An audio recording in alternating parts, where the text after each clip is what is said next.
মানে হিন্দি সিনেমাতে পুলিশ যে হচ্ছে দেখাচ্ছে যে আমি হচ্ছে মাদক অভিযান চালাচ্ছি, এই ধরনের একটা জিনিস ক্রিয়েট করতে চাই, কিন্তু আপনি সিস্টেমের ওয়েতে তো করছেন না, আপনি মানুষকে হেনস্থা করছেন, এটা কোনো ওয়ে হতে পারে না। Thank you. বলা হয়েছে যে সে যেভাবে একটা মিডিয়াকে নিয়ে পাবলিসিটি স্টান্ট ছাড়া, এটা আমার কাছে কিছুই মনে হয় না।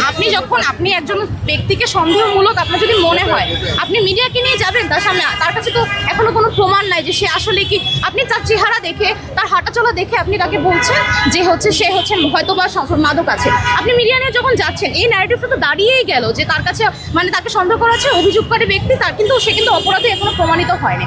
তো এই যে যখন এই ভিডিওগুলো ভাইরাল হয়, তার যে সাইকোলজিক্যাল ইম্প্যাক্ট, একটা সামাজিক ইম্প্যাক্ট, এটা কিন্তু অনেক সময় ধরে বহন করতে হবে। এবং শুধু এই ঘটনার কথা আমি না বলি, গতকালকে ধানমন্ডি লেকে দেখা যায় যে একটা কিশোরকে সে শুটিং দেখছিল দাঁড়িয়ে, অথবা এখানে আমি ঠিক ছিল না কোন জায়গাটাতে সে শুটিং দেখছিল, পুলিশ এসে তাকে বলে যে মানে তাকে সার্চ করে এবং তাকে থাপ্পড় মারে। এই কাজটা তো পুলিশের না, সে কোনোভাবেই কিন্তু পুলিশ কারো গায়ে হাত তুলতে পারে না, এই এই এই অধিকার তাকে দেওয়া হয়।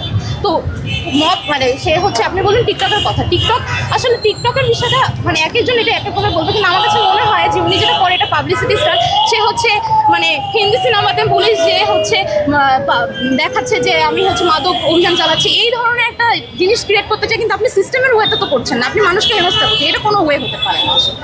Thank you.